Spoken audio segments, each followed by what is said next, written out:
Good day mga kabudget, i-bike check po natin si T-Rex Soldier 27.5. Yan po ay naka-alloy frame, internal cabling at naka-smooth weld po yan. Medium size, naka-quick release po ang kanyang seat clamp, muser, naka-T-Rex alloy seat post, naka-T-Rex soft saddle din po yan. Ang kanya pong stem, T-Rex alloy stem, naka-T-Rex alloy handlebar din po yan at naka-Logan hydraulic brake set po yan. Shifter po niya, Smack RX12 2x12 speed, naka-airport manual lockout at ito po ay naka-Solon hubs.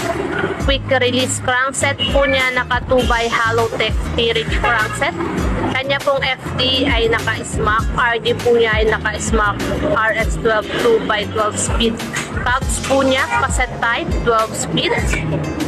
And ang kanya pong rims, naka-double wall alloy rims po yan at naka-Kenda tires 27.5.